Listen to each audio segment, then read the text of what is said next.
बचपन से बीजेपी के वोटर और सपोर्टर हैं।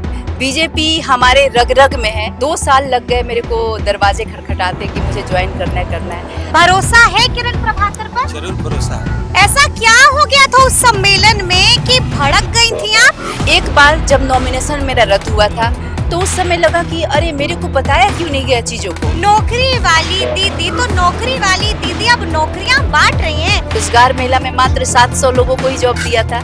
रूम नंबर 1 वो दिखाइए। हाँ, उसी में हमारा आप देख सकते हैं बैठने का सारा कुछ है। वहाँ आता है, रिज्यूमे जमा होता है और हमारी टीम उस रिज्यूमे को अलग अलग पूरे देश में अलग अलग कंपनियों में भेजती है। आगे क्या सोचा है? अगर मान लीजिए आपको टिकट मिल गई, अगर मान लीजिए आप जीत गई तो क्या कीजिएगा यहाँ? मेरा मकसद सिर्फ और सिर्फ मेरे क्षेत्र में प्रोस्पेरिटी लाना है। मेरे क्षेत्र के लोगों को एक सुंदर जीवन देना है। हमारे नीतीश कुमार जी जब आए, माननीय मुख्यमंत्री जी, तभी तो इतना इस लेवल का बदलाव आया। नेताजी लोग आते हैं जाते हैं, पार्टी भी बदलते हैं, सब कोई जानता है, लेकिन कार्यकर्ता अपना पूरा जीवन बिताते हैं। और हमारे में फर्क क्या है कि मैं बदलाव के लिए काम करती हूँ। नौकरी वाली दीदी के नाम से फेमस है कि रोजगार के अवसर मिलते हैं इस कार्यालय प्लेटफॉर्म पे। टिकट नहीं मिली तब क्या होगा? मेरा भी ये काम चलता रहेगा। जन स्वराज का दरवाजा भी खुल जाता। फर्क है। प्रशांत किशोर जी बदलाव की बात करते हैं एक स्ट्रेटजी के तहत बात करते हैं कि सिर्फ बात ही करते हैं। नमस्कार, हमारा नाम है समरीन और आपने देखना शुरू कर दिया है लाइव सिटीज। हर लफ्ज में आग है और हर सोच में बदलाव की पुकार है।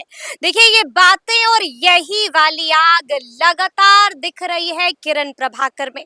देखिए, आपको हम बता दें कि किरण प्रभाकर लगातार काराकाट में लगी हुई हैं, घर घर जा रही हैं, लगातार दिन रात मेहनत कर रही हैं। यानी कि गुरु किरण प्रभाकर ने काराकाट में वाकई में माहौल बना दिया है। इससे पहले कि हम किरण प्रभाकर से बात करें, हम आपको यहाँ की सीधी तस्वीरें दिखाना चाहेंगे। आप देख पा रहे होंगे कि किस तरह से यहाँ पर लोगों का हुजूम उमड़ा है। आप देख पा रहे होंगे कि किस तरह से ये तमाम लोग यहाँ पर चले आए हैं और चले आए हैं सिर्फ और सिर्फ किरण प्रभाकर के लिए। तो आइए फिर बिना देरी के सीधी बातचीत किरण प्रभाकर से ही करते हैं। सबसे पहले बहुत शुक्रिया बातचीत के लिए। Thank you. मैं लाइव सिटी के सभी दर्शकों को अपना प्रणाम करती हूँ और सबको हैप्पी नवरात्रि। माँ दुर्गा सब पे अपनी कृपा बना के रखें और सभी दर्शक लाइव सिटी को देखते रहें, किरण प्रभाकर को सुनते रहें और चीज़ों को समझने का प्रयास करें। बस मैं चाहूँगी कि बिना कोई भेदभाव के आप चीज़ों को समझें कि अंदर में क्या है, बाहर क्या दिख रहा है। बस अंदर में क्या है, बाहर क्या दिख रहा है। देखिए, अभी हम सब कुछ दिखाएंगे अपने व्यूअर्स को किरण जी, लेकिन उससे पहले आप हमको ये बताइए कि किरण प्रभाकर बीजेपी में कब शामिल हो गई, कब और कैसे कैसे आप बीजेपी में शामिल हो गई? पहले तो इस राज से पर्दा खोलिए।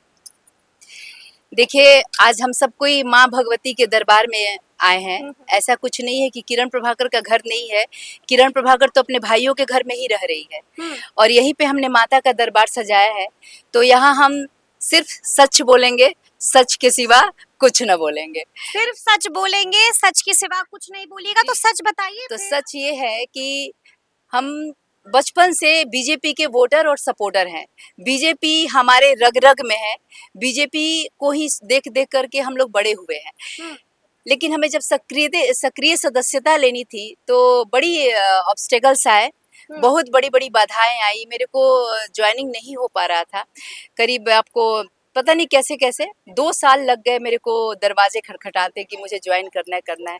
अंततः एक दिन कृपा हुई और किसकी कृपा हुई? महादेव की कृपा हुई कि इस क्षेत्र को, मतलब हमारे बिहार प्रदेश को हमारे माननीय प्रदेश अध्यक्ष श्री दिलीप जायसवाल जी जैसे एक प्रदेश अध्यक्ष मिले, जिनकी नज़र मेरे पर पड़ी और उनको ऐसा लगा कि नहीं, इस बहन को मुझे ज्वाइन कराना है। और 18 मई को उन्होंने, मतलब 17 मई की शाम को, रात को बात हुई है हमारी और 18 मई को मेरी ज्वाइनिंग हुई, जो कि मैं कभी यानी कि फोन उधर से ही आया था किरण जी, मैंने या इधर से आपने किया? मैंने फोन किया था कुछ बात करने के लिए, उसपे हाँ। ही भैया ने अचानक बोला कि कल आपको आना है आपके क्षेत्र में ही। हम्म, तो मतलब मेरे को तो विश्वास ही नहीं हुआ कि मेरे लिए बीजेपी में आना, अब मैं बता रही हूँ कि मेरा एक बहुत बड़ा सपना साकार होने जैसा था। ये साधारण बात नहीं है कि मुझे बीजेपी अपने परिवार के रूप में एक्सेप्ट कर रही थी। हम्म, तो बहुत ही ज़्यादा खुशी हुई मुझे, और मैं आई और आपको बता दूं कि इतनी अच्छी ज्वाइनिंग हुई, हम्म, जहां हमारे बिहार प्रदेश के 6 जिलों के सभी पदाधिकारी, सभी कार्यकर्ता, लगभग 600 लोग इकट्ठे थे, और उन सब की मौजूदगी में मुझे इस पार्टी में शामिल किया गया, जो बहुत ही मतलब ये कहानी है। तो मेरा विश्वास यानी कि 18 तारीख को आपकी ज्वाइनिंग हुई, यानी कि 18 तारीख को किरण प्रभाकर बीजेपी की हो गई। बिल्कुल बिल्कुल जी, सही कहा? बिल्कुल बिल्कुल। अच्छा, लेकिन किरण जी देखिए, हम लगातार घूम रहे थे, कुछ लोग तो ये भी कहते हैं आपके बारे में कि महज चुनाव लड़ने के लिए किरण प्रभाकर बीजेपी में शामिल हुई हैं। इस बात में कितनी सच्चाई है? क्या वाकई में सिर्फ और सिर्फ मकसद चुनाव लड़ना है, इसीलिए बीजेपी का सहारा ले लिया आपने? मेरा मकसद माता के दरबार में है किरण जी, माता के दरबार में है। मेरा मकसद सिर्फ और हाँ। सिर्फ मेरे क्षेत्र में प्रोस्पेरिटी लाना है, मेरे क्षेत्र के लोगों को एक सुंदर जीवन देना है। मैं कितना कुछ कर सकती हूँ, आप देखो, जब से मेरे दिमाग में ये रियलाइजेशन हुआ है कि ये हमारा जो जीवन है, ये इसको नहीं कह सकते कि कब आपका साथ छोड़ दे। तो जो हमारे पास समय है, जो हमारा सामर्थ्य है, जो कुछ हमारे पास है, वो इसका हम बेस्ट यूज करें। और बेस्ट अगर हम कुछ करने का, इसका सदुपयोग जो कहते हैं, तो इसका सदुपयोग इससे बढ़िया कुछ नहीं हो सकता कि हम अपने मातृभूमि पे मानवता के लिए परोपकार की भावना से काम करें, और इसी भावना तो से उसके लिए बीजेपी में शामिल होने की जरूरत नहीं थी किरण जी, मैं वो तो आप ऐसे भी कर सकती थी। जी बिल्कुल मैं कर रही हूँ। हाँ। लेकिन आज बताइए, अगर मैं सिस्टम में नहीं जाती हूँ, हाँ। तो मैं आज अपने क्षेत्र में मैंने 2200 लड़कों को, हमने कल बैठकर हम हमारी टीम ने गिनती किया कि अभी तक हम कितने लड़कों को जॉब दे चुके हैं, मतलब हम क्या दिए, विश्वनाथ जी ने दिया, तो कितने लड़कों का अभी तक घर बसा। तो गिनती में हम 2000 पार करके 2200 का आंकड़ा टच करने वाले हैं। लेकिन क्या बात हमने कोई जॉब बिहार में नहीं दिया, है। हमने कोई जॉब, अफसोस की बात है। अफसोस की बात है। अगर हम बिहार में चाहते हैं हाँ। कि हम उनको जॉब प्रोवाइड कराएं, तो आज हम महादेव की कृपा से इतने कैपेबल हो पाए हैं कि जॉब दिला पाते हैं। लेकिन अगर हम चाहते हैं कि वो कैपेबिलिटी आए कि बिहार में ही दिलाए, बिहार में बड़ी बड़ी कंपनियां लाएं, चाहे वो किसी भी तरह की कंपनी हो, तो वो लाने के लिए तो मुझे सिस्टम में जाना पड़ेगा। और सिस्टम में जाने के लिए बीजेपी से अच्छा कोई प्लेटफॉर्म नहीं है। माता के दरबार में बोल रही हूँ। माता के दरबार में बोल रही हूँ। लेकिन किरण जी, एक बात बताइए, इससे पहले भी आपके लिए हम लोग यहाँ पर आए थे, उस वक्त आप यात्रा निकाल रहे थे और उस वक्त भी आपकी जोरों से चर्चा हो रही थी। लेकिन एक सवाल जिसका जवाब सब जानना चाहते हैं, क्या परिस्थिति हुई थी? ऐसा क्या हुआ था कि 2024 में आप चुनाव नहीं लड़ पाई थी? देखिए, वो किसी ने फोन कर दिया था, आपको बैठने को कह दिया था, क्या हुआ था? हाँ हाँ हाँ, ये नहीं नहीं, हमने बहुत ही अच्छे से 1500 लोगों के साथ हमारा नॉमिनेशन हुआ था। तो फिर हमारे बहुत अच्छा से नॉमिनेशन में कुछ इश्यूज आ गए थे, जैसे हम हाँ। लोग भी नए थे, उतना एक्सपीरियंस नहीं था। हाँ। हमारे वकील ने कहीं कुछ गड़बड़ी कर दी थी, हाँ। कुछ उधर की ही खामी थी। गड़बड़ी की थी या गड़बड़ी करवाई गई थी? अ, दो बात होती है किरण जी, गड़बड़ी की थी या गड़बड़ी करवाई गई? देखिए, गड़बड़ी करवाने के मेरे पास कोई प्रूफ नहीं है, लेकिन मुझे ऐसा जरूर लगा था उस समय। लगा था? हाँ, मैंने गुस्सा भी किया था। मुझे ये ऐसा जरूर लगा था कि अरे, और लोगों में कुछ, जब स्क्रूटनी के दौरान और लोगों में कुछ जब खामियां होती है, तो उसको ठीक किया जाता है, बुला के ठीक करवाया जाता है। वो चीज मेरे साथ क्यों नहीं हुआ? तो ऐसा लगा कि ये इस क्यों ने मुझे वो बता दिया कि नहीं, वो शक नहीं है, कहीं ना कहीं सत्य था। लेकिन जो भी है, चीजों को मैं महादेव की कृपा खूब रोई होंगी आप? नहीं नहीं, मैं रोती नहीं, रोती नहीं। मैं आंसू तो खूब निकला होगा? नहीं नहीं, मैं रोती नहीं, आपको बता दूं। तकलीफ तो हुई होगी, पीड़ा तो हुई होगी, दुख तो हुआ होगा। बहुत कम देर के लिए, क्योंकि मुझे तुरंत लगा हाँ। कि महादेव की कुछ और मर्जी है। वो कुछ और चाहते हैं। हाँ हाँ। और तो वो मेरे लिए बड़ा ही सुंदर लर्निंग एक्सपीरियंस रहा, अपने लोगों को भी समझने का, लोगों को भी मेरे को समझने देने का एक मौका देना था भगवान को, है ना। क्योंकि मैं भी नहीं चाहती कि मैं कोई शॉर्टकट में कैसे जाऊं। मैं चाहती हूं कि अपनी मेहनत, अपनी योग्यता के दम पर अपने लोगों का दिल जीतूं, अपने लोगों के लिए मैं जो भी कुछ करना चाहती हूँ वो कर पाऊं, योग्यता के दम पाऊं, ऐसे नहीं। इसलिए मुझे कोई कंप्लेन नहीं। जो भी हुआ, कहते हैं ना, गीता में भगवान ने कहा है, जो हुआ वो भी अच्छा, जो हो रहा है वो भी अच्छा, और जो होगा वो बहुत अच्छा होगा। लाइव सिटीज आके मेरे से बात कर रही है। मतलब आप सोचो ना कि लाइव सिटी के कितने सारे दर्शक, और ये मेरा मैसेज में मैं समझती हूँ न सिर्फ बिहार में बल्कि भारत के कोने कोने में जाएगा। और मैं चाहती हूँ कि सब इस बात को जरूर समझें। तो इतनी तारीफ कर रही हैं आप लाइव सिटीज की कि हमारे लाइव सिटीज के दर्शक, तो बताइए ना फिर हमारे दर्शक को कि आपको यहाँ से टिकट मिल रही है ना, ताल ठोक रही है ना काराकाट से किरण प्रभाकर, आशीर्वाद मिल गया है ना। आप लोग राजनीति में मतलब इतनी गहरी सोच समझ रखते हैं। जी जी। आपको पता है कि प्रत्याशी के चाहने से टिकट नहीं मिलता, लेकिन संकेत दे दिया जाता है। नहीं, मुझे नहीं पता, हल्का सा इशारा कर दिया जाता है। मुझे नहीं पता। मुझे तो बस लगता है कि मेरा माता रानी का दरबार है, सच सच बोलना है। सच ही बोल रही हूँ कि भगवान ने इशारा मिला। भगवान ने बोला है, हाँ। आपके हाथ में सिर्फ दो ही चीजें हैं, समय में एक वर्तमान, न भूत न भविष्य, सिर्फ वर्तमान, और कर्म में सिर्फ कर्म, फल नहीं। तो हमें वर्तमान में अपना कर्म करना है, फल की चिंता नहीं करनी है, अपना कर्म अपना बेस्ट। बस हम तो चाहते हैं कि भगवान इतनी योग्यता बनाओ, ये सेवा भाव को और प्रबल करो, और मैं अच्छे से काम करूं। और बाकी रिजल्ट की जो बात बोल रही है कि आपका चुनाव का क्या हो रहा है, आपको टिकट मिल रहा है कि नहीं, तो पता नहीं क्यों मेरे इस भाव के पीछे, भाव के साथ है, ये टिकट बहुत छोटा चीज पड़ जाता है। अगर मिलता है तो निश्चित रूप से मेरा सामर्थ्य। बीजेपी यहाँ पर जीती नहीं है, मैं कभी नहीं जीती है, कभी नहीं जीती है किरण जी। क्योंकि यहाँ पे देखिए, नहीं जीतने के पीछे का कारण सब क्या है कारण? हाँ बिल्कुल, सर्व विदित है कि यहाँ मैंने देखा गली गली में बीजेपी के लिए दीवानगी है, लेकिन इसके बावजूद नहीं जीती है। जी, आश्चर्य की बात है। क्योंकि लोग जो जिसको चुनते हैं, जिसको भी चाहते हैं कि हम इनको अपना प्रतिनिधि चुने, तो उनमें वो कुछ चीज देखना चाहते हैं कि वो हमारे लिए भी खड़े हों। ठीक है। तो वो लोगों को लग जाता है कि जो अभी तक आए, तो वो ऐसे नहीं है कि वो शुरू से भाजपाई हैं, दमदार, उतने शानदार। वो ये पार्टी ना, मतलब पार्टी के सिद्धांतों को बहुत तरह से आत्मसात अगर नहीं कर पा रहे हैं, तो कार्यकर्ता भी उस तरह से एक्टिव नहीं हो पाते कि जो वोटर्स हमारे हैं उनको भी लगता है कि अरे फिर इन्हीं को। तो एक भाव है जो कि हमने देखा है, आपने देखा है, ये आपने महसूस किया है? मैंने महसूस किया है। तो हमें भी लगता है कि नहीं, हमारे जो कार्यकर्ता है उनका उत्साह बने रहना चाहिए। जैसे मैं आपको एक बात बताऊंगी, नेताजी लोग आते हैं जाते हैं, पार्टी भी बदलते हैं, सब कोई जानता है, लेकिन कार्यकर्ता अपना पूरा जीवन बिताते हैं एक पार्टी को बनाए रखने में। कहते हैं रीढ़ की हड्डी की तरह आपको सपोर्ट करते हैं। तो जो हम सोचते हैं कि जो हम, जैसे अभी मेरा एक प्लानिंग है कि अभी तक जो भी कार्यकर्ता भैया 60-65 साल अगर पार्टी को दिए हैं, तो किरण प्रभाकर का आज मैं सबके सामने देवी माँ के दरबार में एक वादा करती हूँ कि उनके पूरे परिवार के लिए मैं खड़ी रहूंगी। जैसे स्वतंत्रता सेनानी के लिए हमारा राष्ट्र खड़ा हुआ है, वैसे मैं अपने बीजेपी के उन कार्यकर्ताओं के लिए जो शुरू से बीजेपी के लिए खड़े रहे, उनके परिवार के लिए, उनके पर्सनल लेवल। किरण प्रभाकर खड़ी रहेंगी, रहो। भरोसा हो रहा है? जी, भरोसा हो रहा है, भरोसा हो रहा है। ऐसे नहीं कहना है कि सामने बैठी हुई है तो कुछ भी कहते हैं, सोच समझ कर बोलिए।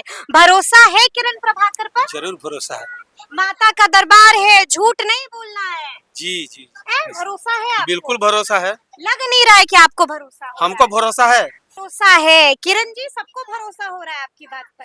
नहीं, इतना तो मैं जानती हूँ। आप ये कह रही हैं कि अगर आपको मौका मिलता है तो इस बार काराकाट में बीजेपी का झंडा लहरा देंगे। अरे वो ये बात हो जाएगी ना, मैं बताती हूँ कि कोई चीज है लेकिन दिख नहीं रहा है लेकिन दिख नहीं रहा है, कहीं कुछ में डूबा हुआ है। तो किरण प्रभाकर को अगर मिलता है तो बात ये होगी कि कोई हाथ डाल के निकाला और एक ही बार निकला। और निकलेगी किरण। तो भारी मत से निकलेगी किरण। तो भारी मत अभी तो आप इतना मुस्कुरा रही हैं किरण जी, लेकिन आपको गुस्सा बहुत आता है। ऐसा क्या हो गया था उस सम्मेलन में कि भड़क गई थी आप? इतना गुस्सा तो लगता नहीं है आपके चेहरे को देखकर कि आपको आता होगा, लेकिन क्या हुआ था? मैं बताती हूँ। हाँ। मैं गुस्सा नहीं करती। क्या बात कर रही है? मैं- गुस्सा करती हैं आप, वीडियो देखा है आप हमने। आप अपनी बात रख सकते हैं। हाँ। मैं गुस्सा नहीं करती और सब कोई जानते हैं मैंने कभी नहीं किया। और लोगों ने जो मेरा गुस्सा वाला चेहरा देखा, एक वायरल है, वीडियो वायरल है। एक बार जब नॉमिनेशन मेरा रद्द हुआ था, तो उस समय लगा कि अरे मेरे को बताया क्यों नहीं गया चीजों को। ऐसे स्क्रूटनी में बुलाना है तो सब बताना था, चीजों को ठीक करवाना था। तो मेरे को एकदम से ऐसे, मुझे अपने लिए दुख नहीं हुआ था, अपने लोगों के लिए, जो लोग मेरे भाई लोग रोने लगे, मैंने जाके उनके आंसू पोंछे थे कि आप रो मत भाई, कोई बात नहीं, हम चुनाव वाले बरसाती मेढक थोड़े ही है कि आए और चले जाएंगे, हम तो काम करने आए हैं। तो वो बात नहीं। दूसरा गुस्सा मुझे यहाँ आया कि भाई देखो, दो बातें हैं। जिस पार्टी में मैं गई हूँ बिल्कुल। वो ऐसे ही नहीं गई। भारतीय जनता पार्टी। भारतीय जनता पार्टी ये कोई साधारण पार्टी नहीं है। इस पार्टी की जो सोच है, जो इसकी मान्यता है, जो इसकी विचारधारा है, वो है हम कार्यकर्ताओं को, अपने लोगों को, वोटर्स को सम्मान देते हैं। महिलाओं की समृद्धि सशक्तिकरण के लिए उनको उनका सम्मान देते हैं उनके लिए, क्योंकि सरकार की बहुत सारी योजनाएं हैं। आप देखिए राज्य तो स्तर किसने किया था वहां पर आपका अपमान कि आप भड़क गई, बिदक गई? मैं बताती हूँ। और अगर इस पार्टी में कुछ लोग ऐसे लोग अगर आ जाते हैं जो इस पार्टी के उसूल के खिलाफ काम करेंगे, बीजेपी में कुछ ऐसे लोग आ गए, अगर मान लीजिए कुछ ऐसे लोग हैं जो इस उसूल के खिलाफ काम करेंगे, तो वहां तो बोलेंगे किरण प्रभाकर। तो मैं लोगों से प्यार करती हूँ, इसका मतलब नहीं कि लोग इसका गलत फायदा उठाएं। तो मेरा एक रूप ये भी है, मैं मातृशक्ति हूँ और दुर्गा के सब रूप को आपने देखा है, मुस्कुराते हुए भी और कुछ और भी रूप में।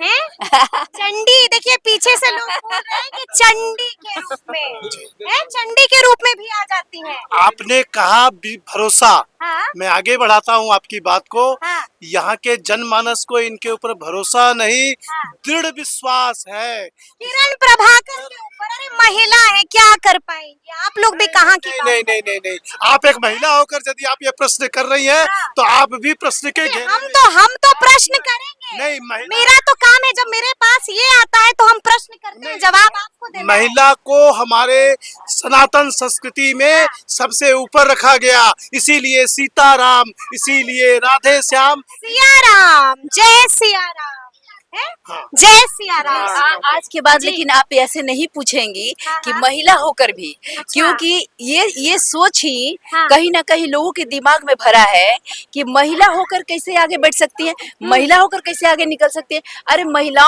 ही तो शक्ति का रूप है। तो महिलाओं का रूप पहले पहचानो कि महिलाएं हैं जो आपको जन्म देती हैं, महिलाएं हैं जो आपकी परवरिश करती है, महिला ही है जो जीवन संगनी बन के आपके जीवन को बसंत से भरती है, आपका पूरा ख्याल रखती है, और महिला ही है जो एक फादर को एक बेटी के रूप में गर्व फील कराती तो है। इसी बात पर हो जाए जय माँ भवानी, जय भगवती, जय भगवती, जय भगवती। अच्छा, एक और बात है किरण जी, देखिए जब हम 24 में आपके पास आए थे और अभी 25 हो रहा है, 25 में भी हम आपके साथ ही यहाँ पर बैठे हुए, तब से लेकर अब तक क्या कुछ बदला है आपके काराकाट में? परिस्थितियां तो काफी बदल गई होंगी। हाँ, कुछ तो बदलाव जरूर आया है। हाँ। सबसे पहले तो मेरे क्षेत्र की बहुत सारी जनता मेरे से जुड़ी है, जो मेरे से जुड़ी है, और मैं ना बहुत सारी चीजों को अब समझने लगी हूँ। जैसे मैं पहले जो कह देते थे, मैं सोचती थी चलो ये भी आए हैं तो कुछ अच्छा ही काम करते होंगे, तो काफी कुछ लगता है कि नहीं, जो दिखता है वाकई में उतना नहीं होता है। तो चीजों को थोड़ा मैं ज्यादा समझने लगी हूँ, और हमारे वोटर्स को, मतलब हमारे क्षेत्र की जनता को एक बात का आभास हो गया है कि सारे नेता एक जैसे नहीं होते। उनको ये लगने लगा है कि नहीं, सब कोई राजनीति के लिए ही नहीं आता, कुछ लोग सेवा करने के लिए भी अपनी आते हैं। सेवा भाव को एक अच्छा रिजल्ट देने के लिए राजनीति में आते हैं। तो कहीं ना कहीं एक सोच बदला है, और राजनीति में भी अब लोग अध्यात्म देख रहे हैं, राजनीति में समाज सेवा देख रहे हैं। तो लोगों का सोच कहीं ना कहीं एक जगह बदल रहा है। ऐसा लग रहा है कि हाँ, उनको लग रहा है कि नहीं, इंसानियत है, ठीक है। काफी कुछ ही सब लग रहा है। बाकी हम है आ गए हैं। लेकिन अभी आपने थोड़ी देर पहले जिक्र किया था नौकरी देने का, आपका नाम ही था नौकरी वाली दीदी। तो नौकरी वाली दीदी अब नौकरियां बांट रही हैं कि राजनीति में आने के बाद सब बंद कर दिया है? आप बताओ, हमने तो रोजगार मेला में मात्र 700 लोगों को ही जॉब दिया था। रोजगार मेला जब लगा तो 700 ही दिया। हाँ। लेकिन प्रत्येक बुधवार को खैरा भूधर कार्यालय में हाँ। हमारे बच्चे आते हैं, रेज्यूमे जमा कराते हैं। प्रत्येक बुधवार को बुधवार को अब 8 लड़के काराकाट में आते हैं। इसी कार्यालय में। अच्छा। वो कमरा दिखाइए, वो रूम नंबर 1 वो दिखाइए। ठीक है। हाँ, उसी में हमारा आप देख सकते हैं बैठने का सारा हाँ। कुछ है। वहाँ आता है, रिज्यूमे जमा होता है और हमारी टीम हाँ। उस रिज्यूमे को अलग अलग पूरे देश में अलग अलग कंपनियों में भेजती है। क्या बात जहाँ पे जो जी। बच्चा सेट हो जाए वहाँ पे हो जाना है। इस पे तो ताली बनती है ना? हाँ। इस पे तो ताली बनती है। बढ़िया काम कर रही है। खूब ताली बजा रही है आप। काम हो रहा है बढ़िया। यात्रा पर ले जाइए नहीं बोलता। जी। ले जली सकरी थाम करावता अच्छा। हम हाँ जो ध्या मैहर बनारस खबर घुमौले रही हमनी के चाहे विधाचल सकरी घुमौले रही चाहे उधर। अच्छा, भरोसा हो रहा है बेटी पर? हाँ बेटी पर भरोसा है एकदम। एकदम भरोसा हो रहा है। गजब का माहौल आपने बना ये दिया। भैया कुछ कह रहे हैं। जी। आपने जो अभी सवाल किया इनसे हाँ। कि 2024 में आपका नॉमिनेशन जो रद्द हो गया हाँ, था, हाँ। तो 2024 में जो इनका नॉमिनेशन रद्द हुआ था, ये महादेव की कृपा था कि इससे भी बेहतर इनको कुछ मिलने वाला है, इसके चलते इनका नॉमिनेशन रद्द हो गया था। क्या बात है, इतना भरोसा है। हम आएंगे आप पर। बड़ा भरोसा है लोगों को आप पर। तो हम आपसे जानना चाहेंगे कि अब आगे क्या सोचा है। अगर मान लीजिए आपको टिकट मिल गई, अगर मान लीजिए आप जीत गई, तो क्या कीजिएगा यहाँ के लोगों के लिए? कोई 3 काम बताइए किरण जी। देखिए, मेरा जो जैसे कि आपने नौकरी वाली दीदी कहा, तो मेरा इससे संबंधित मतलब पहला चीज रहेगा कि हमारे क्षेत्र में समृद्धि आए। अब समृद्धि आने के लिए रोजगार देना है। ठीक है। अब एक चीज, जैसे पहले मैं रोजगार देती थी प्राइवेट कंपनियों को, मेरे को लगा कि बहुत सारे लड़के ऐसे भी हैं जो सरकारी जॉब में जाना चाहते हैं। अब सरकारी जॉब में जाने के लिए जो उनको सुविधा चाहिए वो उनको नहीं मिल पाने की वजह से वो अपने लक्ष्य को नहीं प्राप्त कर पा रहे हैं। तो हम क्या करने लगे हैं अब कि उन लड़कों को जो भी उनको सुविधाएं चाहिए, जैसे पुलिस भर्ती बहाली में उनको जो भी कुछ चाहिए, जैसे जंपिंग बेड हो गया या कुछ भी सुविधा चाहिए, तो उनको हम वो प्रोवाइड करा रहे हैं। जो मान ये लीजिए पहला काम हुआ। हाँ, ये भी हम कर रहे हैं। ठीक है। नहीं, हम अभी आपको जॉब संबंधी ही काम कह रहे हैं। हाँ। दूसरा है जिसको किताब कॉपी चाहिए, हाँ। लाइब्रेरीज में जाके पढ़ते ठीक हैं, तो है। वो सारी सुविधाएं उनको दे करके हाँ। कैसे भी लड़कों में हम ज्यादा से ज्यादा जॉब प्रोवाइड कराना चाहते हैं। अब दूसरी बात, हाँ। हमारे क्षेत्र की जो जनता है, इसमें मान लीजिए पढ़ाई का बहुत माहौल नहीं है। मान लीजिए नहीं है, लालू राज में सब कुछ भस्म हो गया। लालू राज तो बीत गया। 2005 से किसका राज जी, है? तो एक कहते हैं ना कि जो चीजों की आदत पड़ जाती है ना, तो वो आदत कब का बीत गया भैया। अब बदलाव आ रहा है, तभी तो लड़कियां शिक्षित हुई हैं। अच्छा। तभी तो अब हमारे नीतीश कुमार जी जब आए, माननीय हाँ, मुख्यमंत्री जी, हाँ। तभी तो इतना इस लेवल का बदलाव आया। लेकिन अब भी सरकारी स्कूलों की स्थिति कुछ अच्छी नहीं है। बिल्कुल, उसमें देखिए सुधार की तो संभावना है। हाँ, तो क्या करिएगा? हाँ, तो मैं वही बोल रही हूँ कि हाँ। देखिए, पहले ये सुन लीजिए। तो मैं चाहती हूँ कि कुछ बच्चे जो खेलना चाहते हैं, हम्म। खेल में आगे निकलना चाहते हैं, लेकिन उनको वो प्लेटफॉर्म नहीं है जिसके जरिए वो अपने सपनों को पूरा कर पाए, तो हम चाहते हैं कि वो उनके लिए एक बड़ा सा हम खेल स्टेडियम बनाएं, जिस काराकाट में खेल स्टेडियम होगा। क्या बात हाँ, है। कि वो बच्चे वो उसमें अपना एक निखार लाए अपने, ठीक है। जो टैलेंट है उनके अंदर। हाँ। तो यहाँ के लड़के बेरोजगार ना बैठें, चाहे वो सिंगिंग करें, तो उनको जैसे अब पता है, हम अपने क्षेत्र के हमने 2 लड़कों को चुना है अभी, जिसको हम संगीत की शिक्षा भी देंगे और चाहे वो जहाँ जाके भेजे, ठीक। और उनको हम प्लेटफॉर्म भी देंगे। चलिए, ये दूसरा काम हुआ। तीसरा काम बताइए ना। नहीं, एक तो ये पहला हो गया कि सिर्फ अच्छा। कोई बेरोजगार ना बचे, चलिए ठीक, पहला हो गया। चाहे वो दूसरा किसी क्या? भी तरह। दूसरी शिक्षा व्यवस्था को अच्छा करना है। ठीक है, तीसरा काम बताइए। मैं चाहती हूँ कि जैसे मेरे पापा का एक कहना है, पहले तो मैं सोचती थी कि लोग ऐसे काम करके ऐसे रहें कि बीमार पड़े ही ना, ठीक है। लेकिन फिर भी हमारे पापा ने कहा कि नहीं, अच्छे हॉस्पिटल से आने चाहिए, ताकि आदमी कुछ भी तबीयत किस तरह खराब हो तो उनको पटना और यहाँ बनारस ना जाना पड़े, अपने क्षेत्र में अच्छी मेडिकल सुविधा हो। तो अच्छी मेडिकल सुविधा और एक चीज और, एक बढ़िया योगशाला भी मैं खोलना चाहती हूँ जहाँ योगा का एक ट्रेंड डेवलप करे क्या बात लोगों है, में। क्या बात है। यानी कि अभी से ही सोच लिया है कि आगे आगे क्या कुछ करना है। देखिए अब आप बीजेपी में चली अभी गई योगा वाला तो ये सब कुछ मुझे कोई रोकेगा नहीं। हाँ, देखिए हाँ। बड़ा चीज मैं नहीं कर सकती, हाँ। लेकिन अभी मैं लेकिन जीतने के बाद तो नहीं कर नहीं सकती हैं एक ना। हाँ एक अब अगर नहीं भी चुनाव लड़ती हाँ। हूँ तो भी कुछ चीजें तो मैं करती ही रहूंगी। कुछ चीजें करती ही रहूंगी। देखिए आप बीजेपी में चली गई हैं तो आपसे सवाल पूछा जाएगा। प्रशांत किशोर भी बदलाव की बात कर रहे हैं, किरण प्रभाकर भी बदलाव की बात कर रही हैं। जन सुराज का दरवाजा भी खुल जाता है। फर्क है, फर्क है, फर्क है। फर्क है। प्रशांत किशोर जी हाँ। बदलाव की बात करते हैं हाँ। एक स्ट्रेटजी के तहत, अच्छा एक स्ट्रेटजी के तहत बात करते हैं कि सिर्फ बात ही करते हैं। तो आप भी स्ट्रेटेजी के तहत बात कर रही हूँ। गलत। और हमारे में फर्क क्या है कि मैं बदलाव के लिए काम करती हूँ। अब बताओ कि कथनी और करनी अंतर होता है कि नहीं जी? है कथनी और करनी अंतर होता है कि नहीं? अंतर होता है कि नहीं जी? वो कथनी और ये करनी। कोई अच्छा। कोई एक व्यक्ति आके कह दे, चाहे कोई हो यहाँ पे, हाँ। कि हमने कुछ किया वो है। भी कईयों को रोजगार दे रहे हैं, आप भी कईयों को रोजगार देती उन्होंने हैं। नहीं आप वो भी कह रहे हैं कि एक मौका दीजिए, बिहार की दशा दिशा सब बदले। वो मौका मांग रहे हैं ना। तो आप भी तो मौका मांग रहे नहीं हैं। नहीं मैं पहले बहुत कुछ कर चुकी मैं कर रही हूँ ना। मैंने तो उसको अपने साथ हाँ। संकल्पों को आत्मसात किया है ना हम्म, कि मुझे ये काम करना है। अच्छा। आप हमारी अभी देखिए हम लोग का टीम बन चुका है हाँ। कि हम लोग यहाँ पे ज्योतिर्लिंग जा रहे हैं, महाकालेश्वर, ओमकारेश्वर, उज्जैनी नगरी के ट्रिप पे हम जा रहे हैं अच्छा। 55 महिलाओं के साथ। 55 महिलाओं को लेकर ये मेरे को कौन रोक रहा है भाई? हम इसके लिए टिकट का इंतजार करेंगे? आदमी करता है। यानी कि पैसा बहुत है ना किरण जी? श्रद्धा बहुत है, श्रद्धा बहुत है, पेटी भर भर कर पैसा है क्या? श्रद्धा बहुत है। और पैसा की बात जो कहेंगी तो हाँ। ये नहीं कहेंगे कि महादेव ने कम दिया है। हाँ। इतना जरूर है कि मैं भी भूखा ना रहूं, साईं न भूखा जाए। अच्छा लेकिन एक बात बताइए, जब हमने जिक्र कर ही दिया है प्रशांत किशोर का, तो देख रही है ना खुलासे पर खुलासा हो रहा है। एनडीए नेताओं के पसीने छूट रहे हैं, देखिए हमें नहीं कुछ पता। बड़ा डैमेज करेंगे नहीं आप हम लोगों को। देखिए हम इतने देखिए, बड़े पीछे से हंस भी रहे हैं। हम इतने बड़े भैया हम इतने बड़े राजनीतिज्ञ नहीं हैं हाँ। कि वो बड़े बड़े लोगों पे हम सवाल उठाएं। कोई चाहे वो प्रशांत किशोर जी, वो भी बहुत अनुभवी हैं, बहुत इंटेलिजेंट है, बेशक इंटेलिजेंट है। और वो क्या किस स्ट्रेटजी के तहत डैमेज करेंगे। वो किस तरह से काम करते, तो हम उसमें नहीं बोलेंगे, हाँ। एकदम नहीं बोलेंगे। हाँ।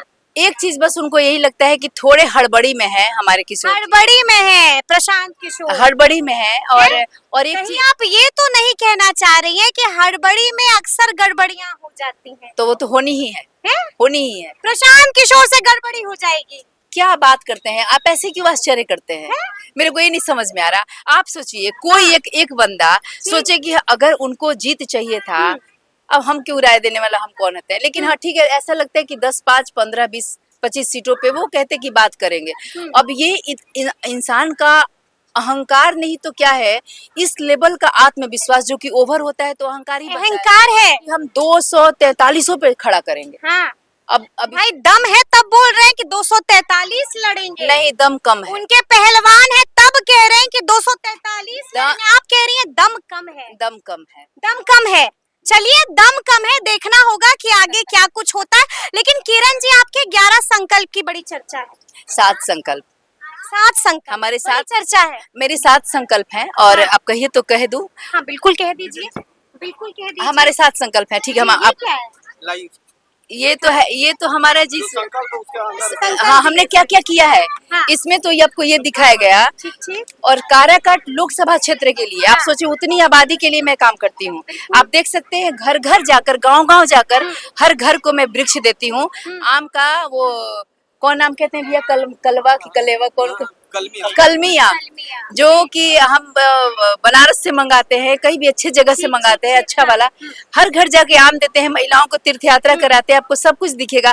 देखिए वैदिक पाठशाला को हम सपोर्ट करते हैं ताकि वेद हमारा लुप्त ना हो। चलिए तो यानी कि काम कर रही है। लड़के लड़कियां वेद ये तो यही हम आपको ये क्यों दिखा रहे हैं, आपको बता रहे हैं। हमारे 7 संकल्प जो हैं, ठीक है। सबसे पहला है ये किसानों का क्षेत्र है। ठीक। तो हमारे किसानों के हित की बात, चूंकि मैं समृद्धि लाने की बात करती हूँ, तो समृद्धि के लिए ही सारे हैं कि किसानों का पैदावार बढ़ना चाहिए। ठीक है। पैदावार बढ़ाने के लिए मैं काम करती हूँ। मैं जो हमारा पर्यावरण, आप सोचिए हम लोग इसको बड़ी हल्के में लेते हैं, राजनीतिक चीजों की चर्चा करते हैं, लेकिन पर्यावरण को हम अनदेखा करते हैं। अरे यही पर्यावरण है तो हम जिंदा हैं, इसी से हमारा अस्तित्व है। तो इसके संरक्षण में मैं काम करके अपने और लोगों को जगा रही हूँ कि भाई सारे मुद्दे धरे के धरे रह जाएंगे अगर हम पर्यावरण को अपना नहीं बचा पाए तो हमारी पीढ़ी नहीं बच पाएंगी और उसका कुप्रभाव अब दिखता है। तो इसलिए मैं वृक्ष वितरण का हमने टारगेट लिया है कि 3,500 से 4,000 से 5,000 जितना हो जाए हर साल मुझे ये आपका दूसरा संकल्प हुआ। हाँ, वृक्ष वितरण करना है पर्यावरण से। फिर हम चाहते हैं कि महिला के तीनों रूप, बच्चियां, युवा और वृद्धा, तीनों रूपों के लिए हम अलग अलग काम करते हैं। तीसरा, बच्चियों के एजुकेशन पे काम करते हैं जो आपने देखा। चौथा जो युवा महिलाएं हैं, अगर कोई आत्मनिर्भर बनना चाहती हैं, अपने पैर पे खड़ा वो भी सहयोग कीजिएगा। तो बिल्कुल। अभी हमने इसमें 3 लड़कियों को चुना है धनगाई में ही, ठीक है। जहाँ वो मशीन, सिलाई मशीन का हमने फेसबुक पे डाला भी था। ठीक है। तो वो तो ये हो गया चौथा काम। पांचवा क्या है? पांचवा है जो हमारी वृद्ध, जो ये हमारी जो चाची लोग हैं, ये लोग कभी मान लीजिए कि इनके मन में अरमान कि हम भी कहीं यात्रा करने जाते, तो गांव-गांव में ऐसी बहुत परिवार है जो कि बहुत परिवार, क्या करीब सब परिवार में यही होता है कि जो माएँ अपने सारे अरमान अपने बच्चों के लिए, अपने पति के लिए रखते हैं, उनमें से किसी को नहीं लगता है कि एक बार हमको इनके लिए भी सोचना चाहिए। तो कोई न सोचे, बेटी सोचेगी। और संकल्प ले लिया है किरण प्रभाकर ने। सभी ये हुआ पांचवा, छठा और सातवां जल्दी को मुझे तीर्थ यात्रा कराना है। और आपको इसमें एक और है, आपको जो लास्ट आपको मैं बता रही हूँ कि हम अपने जो नौकरी वाली दीदी के नाम से फेमस है कि रोजगार के अवसर मिलते हैं इस कार्यालय प्लेटफॉर्म पे। ठीक बात। ये हमने 7 गिना दिया आपको। 7 गिना दिया है। अंतिम सवाल है मेरा। एक और चीज, अब ये 7 संकल्प के से मैं काम करने आई थी, और एक मंदिर का जीर्णोद्धार मैं और बता दूं कि हमने 101 मंदिरों के जीर्णोद्धार का संकल्प लिया है, जिसपे 45 मंदिरों का मैंने भ्रमण किया, मंदिरों को देखा है, और 22 मंदिरों पे हमने काम किया है। वहाँ की लोकल जनता के साथ सपोर्ट करके मंदिर को हमने खड़ा किया है। आपके चैनल के माध्यम से मैं एक बात कहना चाहती हूँ कि आप किसी से पता कर लीजिएगा, मेरे कोई काम में कोई जाति नहीं देखी जाती। मेरा सब काम सब जाति में होता है। सब जाति में तो होता है, सब बात ठीक है। अंतिम सवाल है मेरा आपसे, टिकट नहीं मिली तब क्या होगा? मेरा ये काम चलता रहेगा, मेरा ये काम चलता रहेगा। एक तो भाग जाइएगा, सबको भूल जाइए। मेरा ये घर है। आप पता, अगर ये होना होता तो लोकसभा जो चुनाव हुआ उसके बाद ही मैं दिल्ली चली जाती, लेकिन नहीं गई, मैं तो यहीं रह गई, और उसके बाद ही नौकरी देने पे ज्यादा। बेटी कहीं नहीं जाएगी। बेटी कहाँ जाएगी? बेटी ने काराकाट में खूंटा गाड़ लिया है और क्या कुछ कहा है वो आपने भी सुना है। तो अब देखना होगा कि आगे आगे क्या क्या होता है। तो फिर ये पूरी बातचीत, ये पूरी चर्चा आपको कैसी लगी है, कमेंट करके हमें जरूर बताइएगा। तो ऐसे तमाम अपडेट्स के लिए बिल्कुल ऐसे ही हमारे साथ बने रहिएगा और देखते रहिएगा लाइव सिटीज। बहुत शुक्रिया।